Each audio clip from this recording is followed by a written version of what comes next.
All right, good morning, everyone. Thank you for being here. We are recording, as you heard. Thanks for joining the first annual New Jersey Youth Transition Conference. I'm Katie Colhoun, and I'll be your host for this session, Navigating the Division of Developmental Disabilities. I'm joined by Jennifer Joyce with DDD, Division of Developmental Disabilities, as we commonly call it. She is our presenter today. A couple of housekeeping items before we get started. We encourage you to, you don't have to do that. I'm sorry, rename your Zoom profile, but if you want, you can put your name in there. In this format, all participants are muted by default. If you'd like to communicate with myself or the panelists, please use the Q&A feature located at the bottom of your screen. Questions will be answered at the conclusion of the presentation. A recording of this presentation will be available within the next few days on our website, www.njyouthtransition.life. This session is also being closed captioned. In order to activate the closed captioning feature, please click on the live transcript button on the bottom of your screen window and click Show Subtitle. If you need technology support at any point during the conference, you can access our live tech support Zoom room sponsored by Richard West, ATEC. The Zoom room link is available on our website on the conference agenda page. Please be patient as there may be many people seeking help at the same time. If you are having tech difficulties now, please first check your sound and try signing out and signing back into this session before visiting the tech support. Oftentimes this fixes the issue. Please note we have a hard stop at 5 minutes before the top of the next hour in order for us to host the next presentation room. So from here, I'm going to hand it over to Jennifer. Great, thank you so much. Again, it's Jennifer Joyce. I'm the Director of Employment and Transition to 21 at the Division of Developmental Disabilities. And I'm really happy to be here today to provide a quick overview of the DDD system and how to become eligible for it, and then delve into some of the services that we have available so that you can really get an idea of what's available to your loved ones once someone comes out of the school system and enters into the adult service system. So just some general information about the Division of Developmental Disabilities. We serve individuals that are 21 years of age or older. If someone's going to be getting services prior to the age of 21, that would primarily come through the school district, as most of you probably already know, or some of the services that aren't available through the school district, such as respite, could be provided through the Division of Children and Families. The division in there that does that is the Children's System of Care. Some of you may know it as Perform Care because that's the entity you call to arrange those services. So until the age of 21, that's where you would get services for your son or daughter or your loved one. At 21, if you're eligible for DDD services, then those would kick in at that time. We serve individuals with intellectual and developmental disabilities, and that disability would have had to have occurred before the person is 22 and is something that is lifelong for the individual. In order to be eligible for DDD, the individual has to meet what we call functional criteria for a developmental disability, and that is the federal definition that we go by. There's 7 different areas of the person that we look at, and if there is substantial limitations in 3 or more of those areas, then they would qualify as having a developmental disability, along with also, it being something that occurred before the age of 22 and some other factors. The 7 areas, they are listed on our website. It's stuff like self-care and mobility are 2 of those issues, for example. Obviously, there's 5 others, and those get looked at through the New Jersey Comprehensive Assessment Tool, which I'll talk about in a little bit. You have to be a resident of New Jersey, and you also have to be eligible for Medicaid, which means you need to go through the process with Medicaid to become eligible with them. If an individual has SSI, they automatically would have Medicaid that comes along with that. That's how the majority of our individuals actually access Medicaid. But there are other types of Medicaid that would meet the standard for DDD. That information is available on our website. We also have a Medicaid help desk. So if people are struggling to get Medicaid, you can email them. There's a troubleshooting form you can actually complete that's also on our website to get some help in getting Medicaid eligibility. The reason someone has to have Medicaid eligibility is that we are a Medicaid-based system. And basically what that means is we in New Jersey have, and most states have, a waiver with Medicaid that allows us to provide funding for home and community-based services. And those services, in the way those waivers work, can be specific to various populations. So we have a waiver for the aging population, for example. The waiver, the programs within the waiver that apply to the Division of Developmental Disabilities are called the Community Care Program, which you may have known as the Community Care Waiver previously because it used to be a separate waiver, and the Supports Program. So those two programs are the DDD programs within the waiver that New Jersey has with Medicaid to provide home and community-based services for various populations. Again, Community Care Program and Supports Program are specific to the DD population and people that are eligible for DD. In order for us to enroll somebody into those programs, they have to be obviously eligible for DDD. They also have to have Medicaid and be eligible for Medicaid. The Community Care Program, someone also has to meet a higher level of care. So they go through a different process to actually see if they meet that higher level of care. It's based on the institutional level of care. So it looks at if that person didn't have services through that program, they would likely have to live in some sort of institutional setting like a developmental center or a nursing home, for example. The community care program also has a waiting list. So somebody has to come to the top of that waiting list, be deemed, have that level of care, or be deemed an emergency in order to be sort of moved to the top of that waiting list in order to get into the community care program. The supports program just goes by the eligibility standards of DDD. So if the person's eligible for DDD, eligible for Medicaid, they're automatically eligible for the supports program. Most people entering our services are going to start in the supports program. If they meet the level of care and come to the top of the waiting list, then they would shift over to the community care program. The other big difference between those two programs is that the community care program is the one that provides funding for residential services, and that can be services in licensed settings. It could also mean that there's a higher level of funding for services for the individual to get the services they may need to even stay within the home. But that level of funding wouldn't be available unless the person was on the community care program. Supports program services can also be provided at home. It's just that the budget's not as high to be able to provide the extensive amount of services someone may need on the community care program. I mentioned already a few times that everybody has to be eligible for Medicaid. And then the other thing with the Medicaid-based system is that all our providers are Medicaid-approved providers. They've gone through the application process to become Medicaid-approved, and they actually get funded through submitting claims to Medicaid itself. So in terms of the eligibility process, that can begin when someone turns 18. Even though services don't start until someone's 21, we don't want somebody to have to wait until they're 21 to actually start the eligibility process, because that could take some time, and we want people to be fully eligible with DDD before they actually become 21, so that when they do turn 21, those services can kick in as needed. We also like to point out that the Medicaid eligibility process can also begin at age 18, and that would start by trying to get that SSI. Just a side note, the reason we say 18 is because that's when an individual becomes a family of one.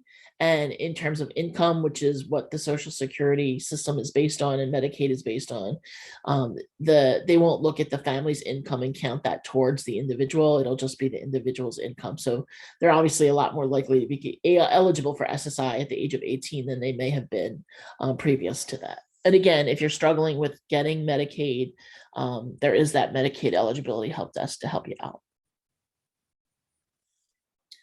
So in order to sort of start the process, and we do have a timeline that's on our website that can really spell out the different steps to all of this. So if you're interested in really that information, you can go there and get that too. But just a sort of quick overview of how that happens in terms of eligibility. I always recommend the first place to start is to contact the intake unit within the community services office that serves the county the individual resides in. So each county is represented by one of our community services offices, and the various offices can provide the intake process. There's units within those offices that individuals and staff can really help you go through that process. They'll be able to provide you with information about which application you need to complete, which I'll talk about in a minute. They'll also be able to provide you with what additional information is required, sort of assessments or evaluations from medical personnel, for example, or other kinds of information that's needed in order to be deemed eligible for the service. And they'll walk you through the process. The application is available on our website, so you can actually go and get it yourself and even start it yourself that way. I just think that sometimes then you're doing more work than you actually have to do because you haven't talked to the intake unit, and maybe there's something within the application process that we don't need because we already have that information, or you already have that information yourself and it's recent enough that you don't need to get it again. Those kinds of questions that come up that the intake unit can really help you walk through. So there are two versions of the application. There's the full application and the short application. Again, both of them are on our website. They're actually there in multiple languages, so the people who speak other languages can access it too. The full application is required when someone's coming into our system kind of freshly. They haven't been getting services as an individual with a developmental disability through the Department of Children and Families or that children's system of care. What I mentioned before is some of you may really know as perform care. So they haven't been getting respite or behavioral supports or some of the other things that might come through that other agency prior to the age of 21. If that's the case, they'll do the full application with us. And again, I would encourage you to work with an intake worker to go through that process. The short application is for individuals that have gone through the application process already with the Department of Children and Families or the Children's System of Care, perform care, because they're already getting respite, behavioral supports, or something else through the Department of Children and Families.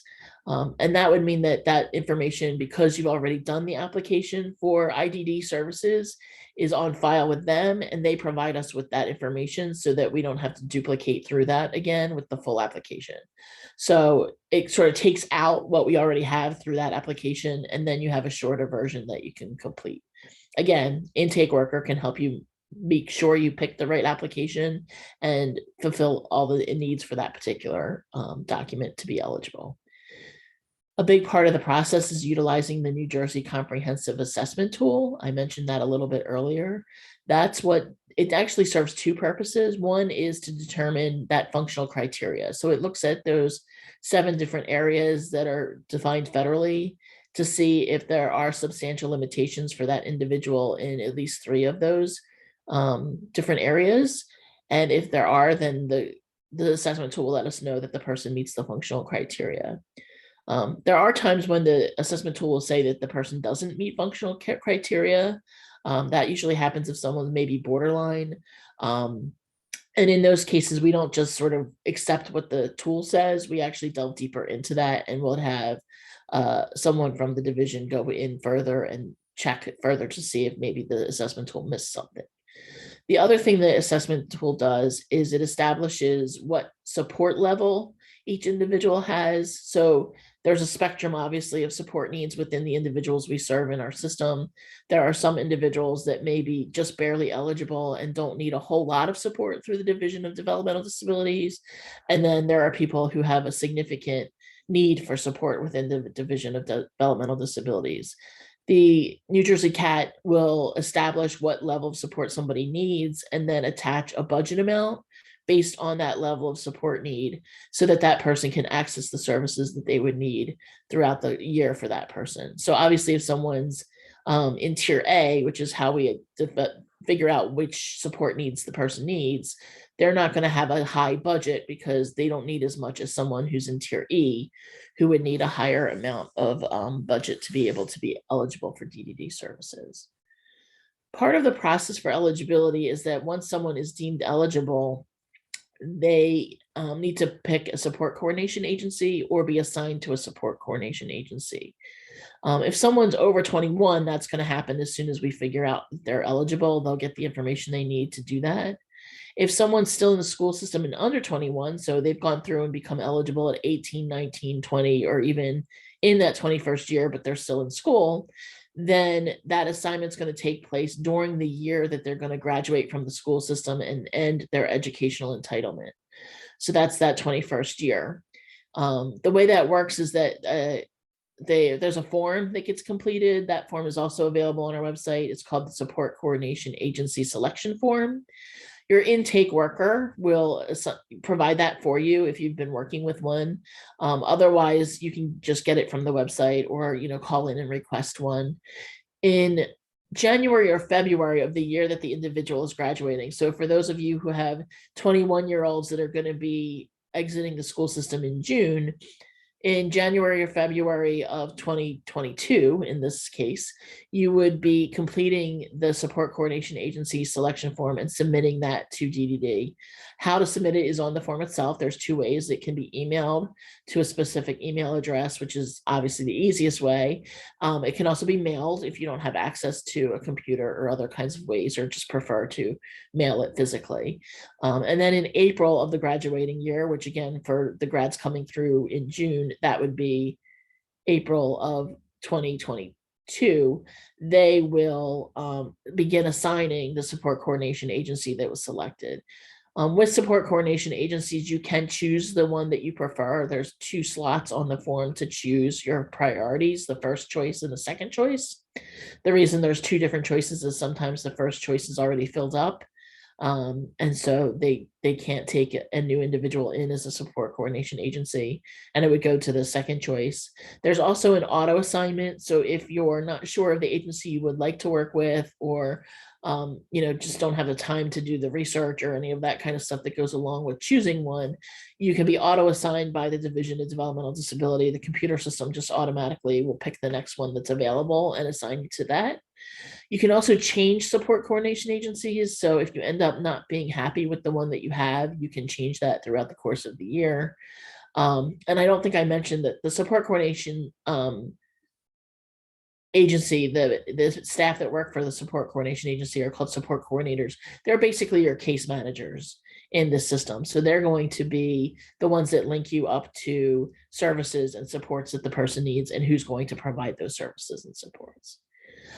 I did talk about the individualized budget a little bit. That's the part of the New Jersey Comprehensive Assessment Tool that looks at the level of support somebody would need, and then assigns a tier for that individual. And based on the tier the person's in, which is based on their level of support, then an individualized budget is assigned to that individual. So again, if someone's in tier A, they're not somebody that needs a lot of support from DDD. They're going to have a smaller amount of budget to utilize for the services that they need. Someone who's in tier E, which is the highest tier in our system, is going to have the bigger budget to be able to provide for the services that they need to be able to maintain their life and their daily living kinds of things. There's also something we call the acuity differentiated factor, and that's represented by a little a. So somebody may be in tier C, for example, and have that little a also assigned to them. That means that there's a medical or behavioral condition for that person that needs a higher level of clinical care, meaning that there needs to be like a nurse on duty, or they need to have a behaviorist on duty that's available. So when services are being delivered, if something should happen, they're there to be able to help out with that. That's if they have that acuity factor assigned to them too. So that's information about the budget itself. There are various budget components that go along with the waiver. There's 2 primary ones. One is to cover employment and day services, and that's going to cover your basic kind of daily activities that happen for the individual where services are needed to help them. So, things that you would typically call a day program, we call that day habilitation in the system. Pre-vocational training, that's going to be funded through that employment and day side of the budget. The other side of the budget is called the individual supports budget, and that's going to cover things like respite, some of the therapies that we have available, physical therapy, for example, some modifications for environmental modifications or vehicle modifications. So those are kind of, for lack of a better term, ancillary services. They're not the day-to-day services that someone's going to get to sort of maintain a daily schedule. There are those other things that are needed to help that person be able to be successful and fulfill the needs that they may have, and also to help the family and caregivers with things like respite, for example. For people that are on the community care program, I mentioned earlier that there's that residential component also. So they have a third component to the budget, and that's going to cover those residential services, which we call individual support. So that would cover, for example, staffing within the residential setting. If it's somebody that lives in a licensed setting, it would pay for the services that are being provided by the staff at that group home, for example. It could also, again, be provided in the home of the individual if they live in their own home or with their family, for example, to bring staff in to be able to help out when the person's not in those day services. So, during those overnight hours or things like that, or helping them in the morning when they're getting ready to go to other kinds of things if that's needed. There's also additional funding available for supported employment if that's needed. And we'll talk more about employment services in a little bit, but if someone is working and the budget's already being utilized and allocated for things, and in order for them to be successfully employed, they still need that supported employment service or the supports that would be available to help them with work every day. We are able to provide some additional funding into the budget to cover that so that the person's not making a choice between other services and supports and the services and supports they may need to be successfully employed. So let's talk about those services. First of all, let's talk when they actually are applied. So for most services that an individual is going to get, they're going to kick in when that person's educational entitlement has ended. So in June of the year that they turn 21, as long as they turn 21 by the end of June, that would be when they're going to get those services that would be available to them. If they turn 21 in July, for example, they actually get that whole other year of school services. So they, because they're not turning 22 until the following July. I think most of you probably already know that. So that's because the school system is providing what we would consider to be like the employment and day services through them. If the individual's in class all day at school or getting other kinds of services through school, which happen oftentimes between the ages of 18 and 21, maybe they're actually working and the school's providing job coaching services for them to be successfully doing that. Or maybe they're taking some classes even in college and the school's helping to provide the supports to be able to do that. Those are things that are those day services that most of the services funded through DDD end up being. So since they're already getting it through the school, we wouldn't also be providing those services at the same time. That would be duplicating services. The exception to that is those services that I mentioned before that somebody may be getting because they made arrangements through Perform Care so that they could get services that are funded through the children's system of care. And again, that would be things like respite or behavioral supports typically.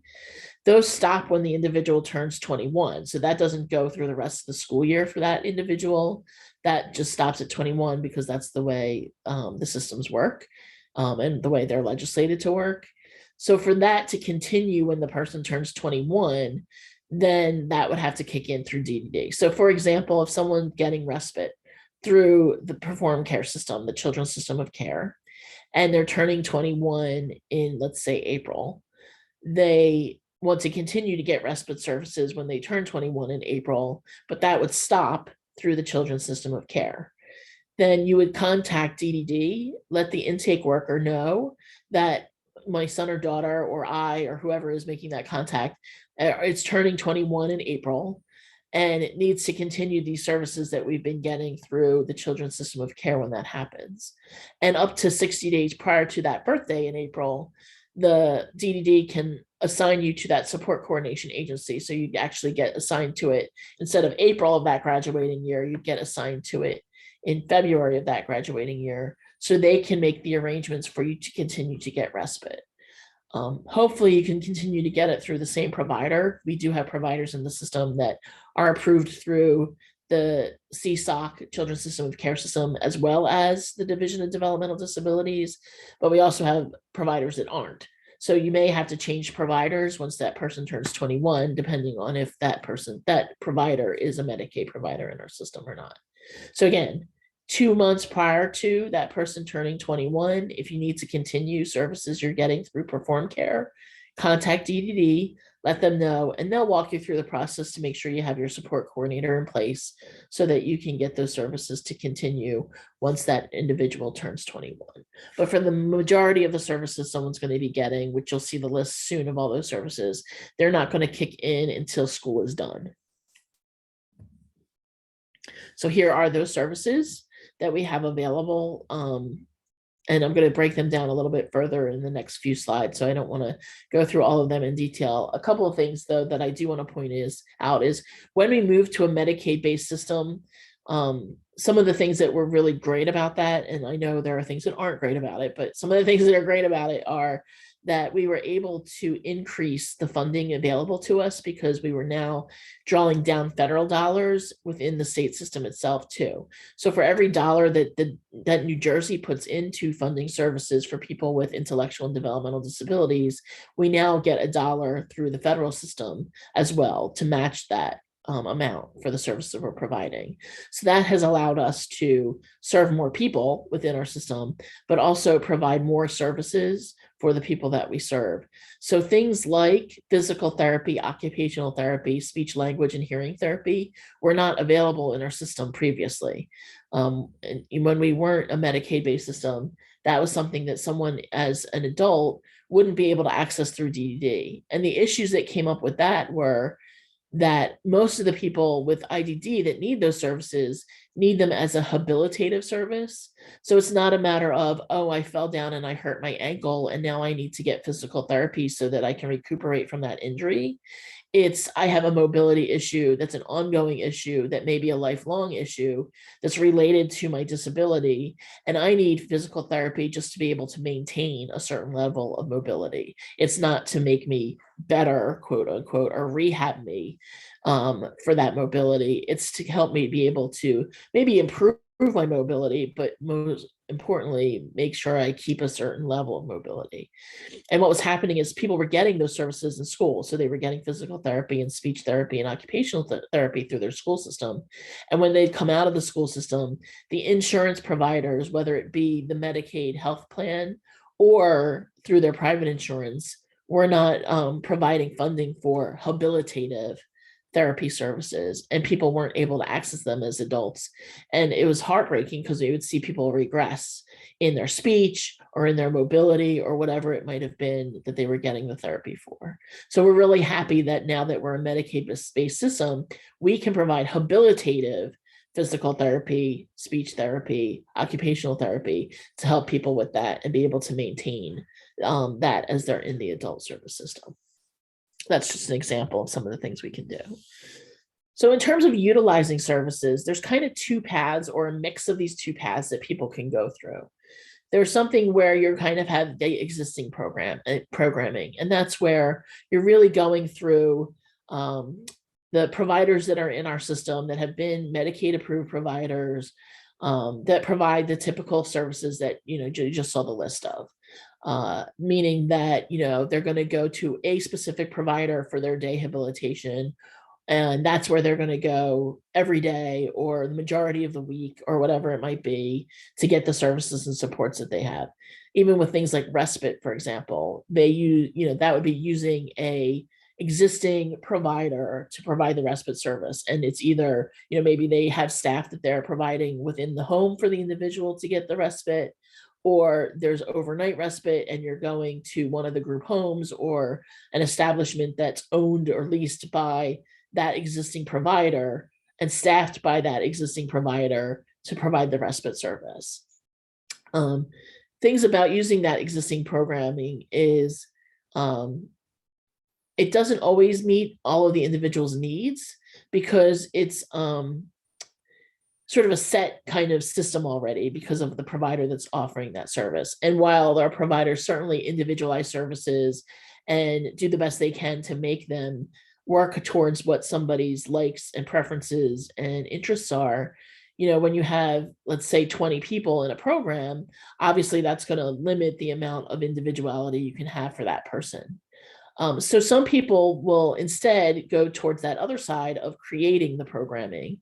And that's where you're going to really look at, instead of using existing providers for services, maybe do some self-hiring for the services that you can do that for, and mix and match what's going on throughout the day. So instead of going to a day program in the typical system and sort of being there all day and going by whatever the services are, the activities are that provider offers, you as a family and as the individual who has a developmental disability are coming up with, okay, this is what I want to do during the course of the week, and we're going to put the services in place to help me be able to do that. So maybe I'm really interested in art and I want to be able to go to a museum once a week, or I'm really interested in work, so I want to be able to work for part of the week. Those are things that maybe are falling more on that creating programming side of things rather than the existing programming side of things. And there's pluses and minuses to both, and you can actually mix and match both. So somebody could be using an existing provider to do that day program kind of thing, but they're not going every single day and they're not going for the full day. They're mixing and matching that with going to the museum with the support staff that's being hired through the individual and family to do that too.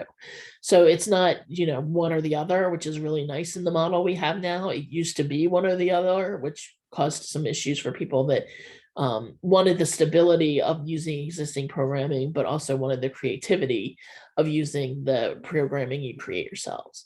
So like I said, existing program doesn't always meet the individual's needs because again, you're sort of lumped in with other individuals. And as much as providers really do try to make things individualized, it's just harder to do that when you have more people that you're working with. Some factors on the existing programming side is that sometimes it doesn't take the individual's hopes and dreams and interests and preferences into account, again, because it's hard to do that when you have 10 other people that you're working with and need to take those things into account too. And again, I want to point out that our providers do that, but it's not always as individualized as it could be.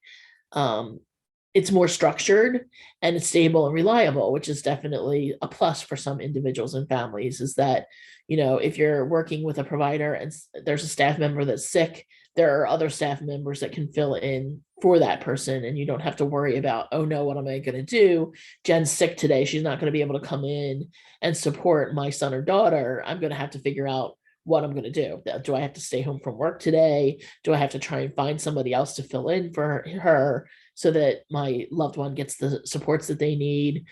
Does my loved one end up just staying home today instead of being able to do some of the cool stuff that they usually would do? That's something that is definitely a plus on the existing programming side, is that those things don't have to happen. The provider is going to have that backup staff to be able to make sure that that's not an issue. On the creating programming side, obviously it provides that opportunity to create program that's specific to the individual's needs. So it's really focusing in on what matches that individual's hopes and dreams and interests in a way that you can only do when you're working one-to-one with somebody, right? You can't, like I said, do that when you have 6 or 7 other people or however many it may be. As much as you try to individualize things, you have to take into account those other people that are in the programming. Whereas if you're creating a specific program for an individual by using these self-hires and doing this self-directed approach, then you're able to do those things specific to that individual. It can be more work to manage though. So that's what I talked about before. What am I going to do if that person who's taking my son or daughter to the museum today is not able to do it? And there's that last minute call of, sorry, I'm sick, I can't come in today. How do we adjust for that? And there are ways to adjust for it. We have systems where you can have actually backup staffing, but then you're calling the backup staffing to see, okay, the person who normally does this isn't available today. Are you available today? That kind of stuff. You're also really managing that day-to-day life of the person and figuring out how to fill in the day, fill in the week, if that's what's needed for the person, to make sure that they have that full week.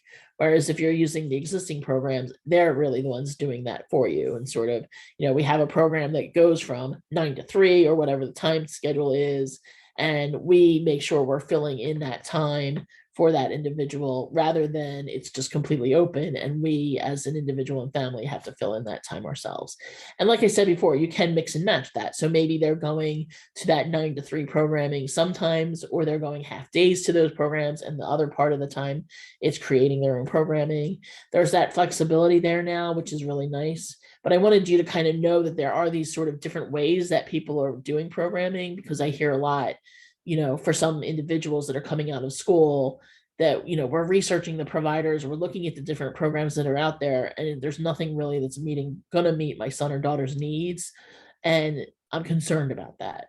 There is this other option of sort of doing your programming through the self-directed system and having self-hires to be able to better meet maybe that individual's needs when they come out of school.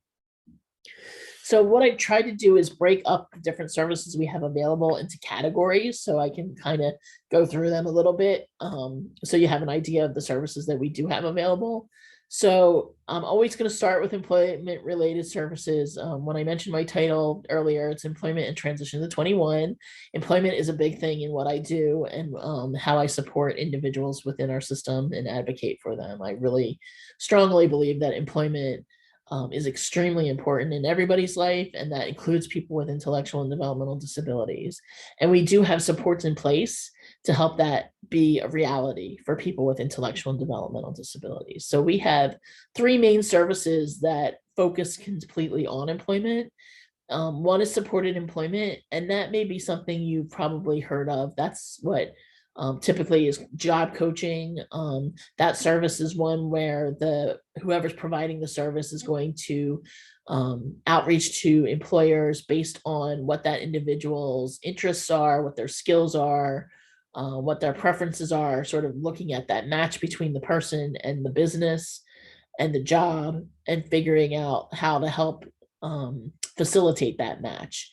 So based on what they know about the person and the assessments they've done with the person, they're going to reach out to businesses with jobs that would match that person's interests and skills. And they may help build the resume for that individual. They would potentially be reaching out to set up interviews for that individual, helping them with filling out the application. They can go to the interview with the individual and help them out with that if that's something that's needed, or they may even, if they're not going to go to the interview with the individual, help prepare them for the individual if they need help with that. They could set up things where if the person's not going to do well in an interview, still have the interview, but explain that to the employer, and maybe have a sort of job trial set up where there's a certain period of time the person can do the job and get paid to do the job. But at that end of the period of time, the employer is going to make a decision about whether they're going to hire that person or not based on how they did the job.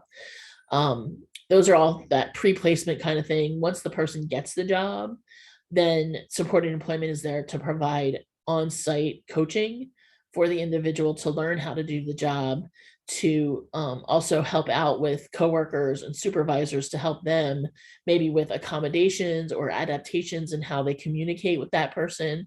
So, if an employer is really a supervisor is used to giving someone a list of tasks in the morning and saying, here's what you need to do during the day, but the person we're working with can't read that list of tasks, then supported employment services will help figure out other ways to communicate that to the individual, whether it's a video on an iPad or pictures instead of written words, or you just sit down with them for a couple seconds and talk to them about what their list is because they can remember it really well. Those are things that the supported employment provider will help be able to do for that individual to successfully work. And the goal is for supported employment to get less as time goes on. So when they start out, they're going to be there the whole time. That job coach is going to be with them the entire time they're working. But the goal is for the job coach to sort of come to a point where they're fading off of the job site and maybe just checking in on a regular basis to see how things are going, usually at least a couple times a month to see how things are going. We do have people that are going to need continuous one-to-one people on the job site, and I'll talk about how that can happen in a later service that I'm going to talk about. But that's supported employment. Typically, that's going to be funded through the Division of Voc Rehab before it comes over to DDD, but DDD can provide that funding if the person's not eligible for the Division of Vocational Rehabilitation Services. they're not quite, for lack of a better term, ready for the Division of Voc Rehab, meaning that they really don't know what kind of job they want at all. And they need to be going through more of that discovery process and exploring what those options might be. We might do that and fund that through supported employment and then send them to the DVR once they have a more pinpointed, is that even a word? Idea of what employment options would be right for them. And DDD always takes over if the person's eligible during that follow along phase. So when I talked about the job coach fading out and just coming in a couple times a month or whatever, that phase DDD would always be providing the funding for. It switches from DVR over to us. Career planning is exactly what it sounds like. It's having a provider and staff sit down with the individual, work with the individual to really identify what kinds of things the person's good at, what they like to do, and then how that translates into some sort of career for that individual. And it results in an actual plan that would be written out to show sort of step by step how they're going to get to that. So if maybe for that person, something in computer programming would be a really good option. They really like working with computers. They have good skills in that area. It makes sense for them to do that, but they need some more training to be able to do that. That would be part of the career plan, is to get that training. Doing the outreach to different businesses, that would be part of the career plan. If they need to do an internship or other kinds of things, that would be part of the plan too. And the idea would be that now I have this map that I can work through to help me end up getting the job that I'm looking for. Pre-vocational training is something that, and career planning, by the way, again, if that's available through the Division of Voc Rehab for that person, they would get it there first. If not, then they can get it through DDD. Pre-vocational training is something typically that you're not going to get through DVR funding. It's something that's really just a DDD thing. And that's helping with what I always call the soft skills of employment. So it's not training someone on how to do a specific job. Like, I'm not going to go to pre-vocational training and learn how to do that computer job that I talked about before, but I may learn basic things related to being employed in that field in general, or any field in general. So I may be learning more about personal hygiene and what's needed to be able to be employed in that area, or what kinds of clothing I need to wear, or how to interact with customers or coworkers or a supervisor, or maybe some basic kinds of computer skills. So not computer skills specific to that job, but in general, I know I'm going to need to know how to use Word, and I'm going to get some training on how to do that, or how to access the internet, or how to send an email. Those would be things under pre-vocational training. So it's not training in a specific job, but it's training in how to be employed and more marketable to businesses in general.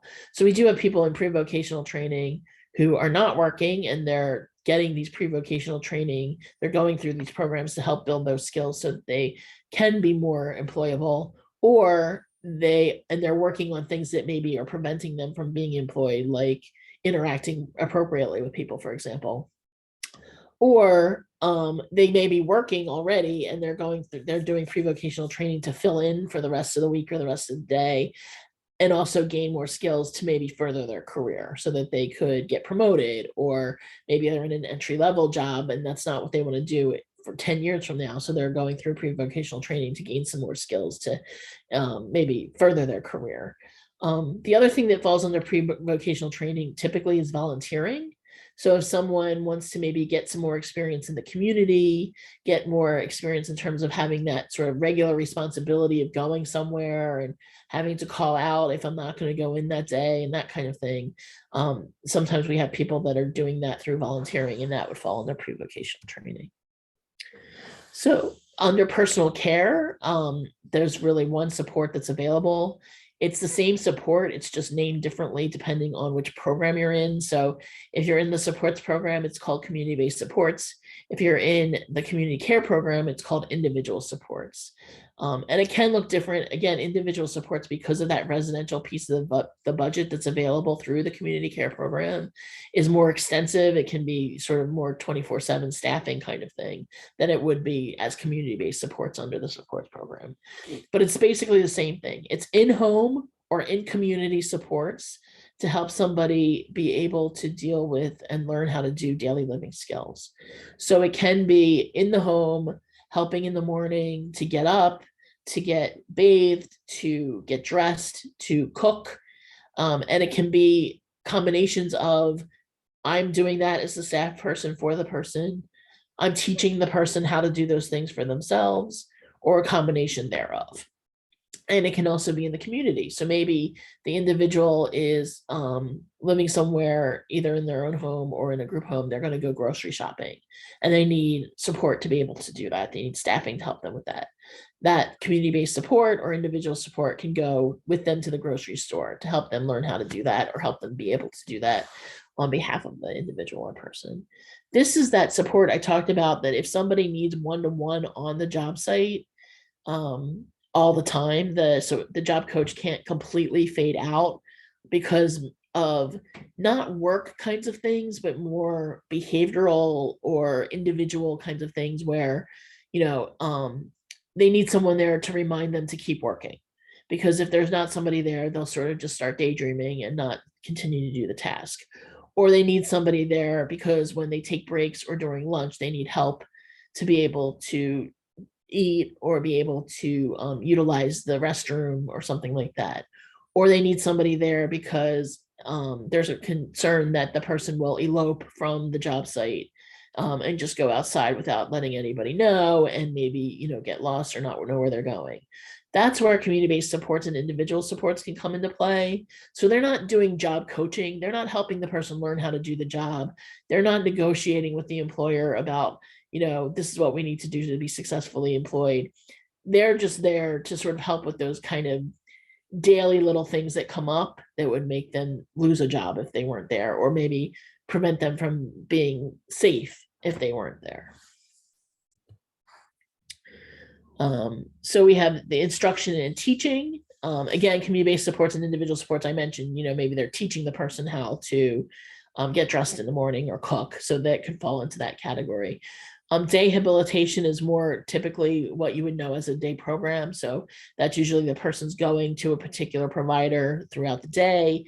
And within the activities that provider is providing, they're teaching them how to cook. They're teaching them how to take care of themselves, to do laundry, whatever it might be that particular provider is working on any given day.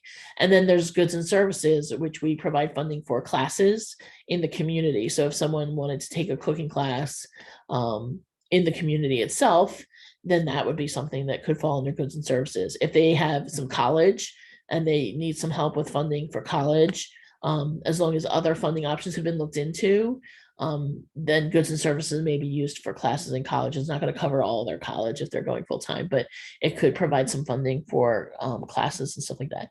By the way, community-based supports and individual supports could also help support somebody in that learning. So if they're going to a cooking class and they need somebody to go with them to be able to help them understand what the instructor is saying, to take notes, to maneuver through the building, that could be utilized in that situation too. Some community activities. So we have services, community inclusion services that are provided by existing providers, where they're going out into the community and doing different leisure activities or fun kinds of things, or learning activities in the community with a smaller group. It's only up to 6 people that could be doing that at a time. So it means that maybe they're able to access things a little bit better than maybe under day habilitation, which also does things in the community, but that may be a larger group of individuals that are doing that at the same time. Pre-vocational training, I mentioned, that volunteering falls under that. So that may be something someone's doing in the community under pre-vocational training. They may be doing other kinds of things in the community related to that, learning about different job skills. Community-based supports and individual supports, again, I talked about how that can be in the community. Goods and services in the community if they're taking classes or things like that. And then transportation would obviously be something important to help them get into the community, and we do provide funding for transportation for people. Adaptive supports, so we provide funding for assistive technology. We provide funding for environmental modifications as long as it's specific to that individual's disability. So for example, if they utilized a wheelchair and needed to be able to get in and out of the house, but didn't have a ramp in place to do that, funding under environmental modifications could be provided to be able to help put that ramp into place. Vehicle modification, same thing. It has to be related to the disability. So maybe the person needs to have something within a van converted to be able to get in and out of the van safely and be able to access that. Personal emergency response system is I always call it's the I fallen and I can't get up system. It's those kinds of systems where you have the bracelet or a necklace or something, and if you're in an emergency situation, you can press that button and get some help. Communication, again, we have assistive technology. We also provide funding for interpreter services, and that can be American Sign Language or foreign language interpreter services. I mentioned earlier the therapeutic services that we didn't really have a whole lot of before, or none, that we do now have: occupational therapy, physical therapy, speech language hearing, cognitive therapy, and then behavioral supports. And then we do have supports that are available for the caregiver themselves, which obviously would be respite. We have something called natural supports training that can help somebody learn these sort of clinical skills that maybe would help them be able to do that themselves rather than have like a nurse come in to do it. So maybe if someone's using a feeding tube, natural supports training could have someone come in to train the caregiver on how to do that, so that you don't always have to have a nurse coming in to do that. And supports brokerage is when I talked about creating a program and how that can be more difficult to manage. We do have something called supports brokerage where you can hire someone or someone's to help manage that. So they would be there to sort of, I call it like being like the human resource provider for the person. They can help outreach to do the hiring for somebody, a self-directed employee, self-hire. They can, keep track of timesheets and things like that and scheduling and help out with that part of that. I mentioned supports brokerage already. And we have the providers of services that can manage programming, and then support coordination is the actual case management that happens where they link the person to all these different services and who's going to provide them.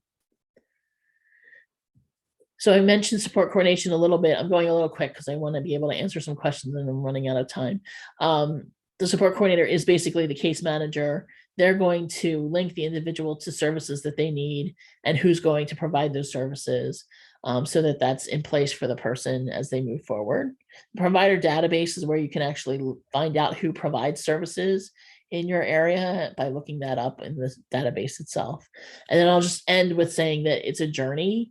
It's not going to be a start to finish straight line to whatever that person wants to do when they come out of the school system.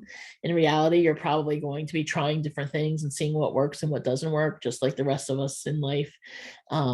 And that's okay. It's, I think sometimes we start to panic if maybe someone uses a provider and it's not working, or you have a support coordination agency that's not working and, oh my gosh, what am I going to do? It's okay. You can change those things and continue to move forward. Or we really thought Jen was going to enjoy going to the museum once a week, but she hates it. So now what are we going to do?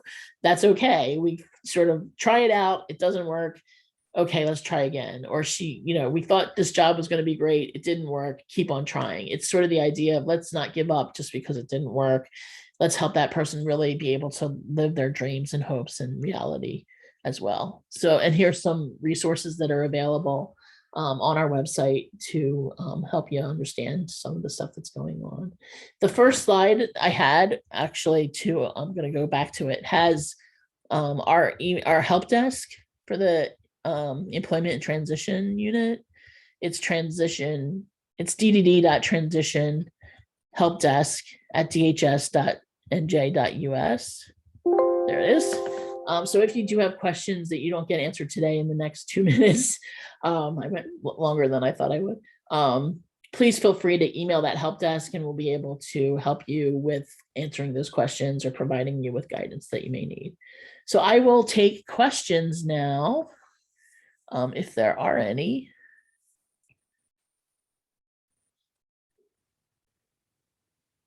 So I see one that's what's available in terms of support for people who have intellectual and developmental disabilities who aren't eligible for DDD. or are not going to be able to be Medicaid eligible. The answer is there's not a lot really. There is the Division of Disability Services that serves adults with all types of disabilities that may be able to help link. They're more of a sort of a resource in terms of I can call them and they will help me figure out what might be helpful for me. They may not be providing it themselves. So that they usually know in communities what resources are available within the counties or locally that might be available for people with disabilities that they can help out with that. So I would say the Division of Disability Services would be a place to go.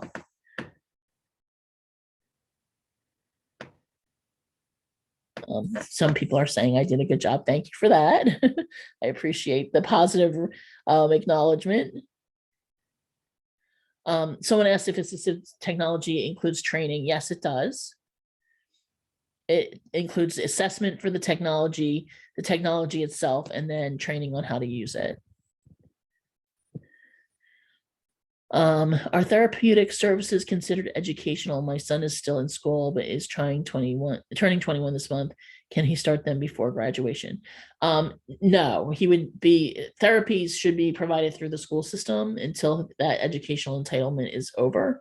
It should be something that would be worked out through the IEP team.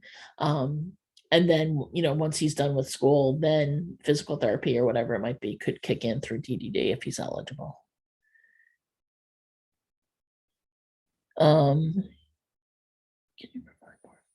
So I mentioned transportation. Can I provide more information about that?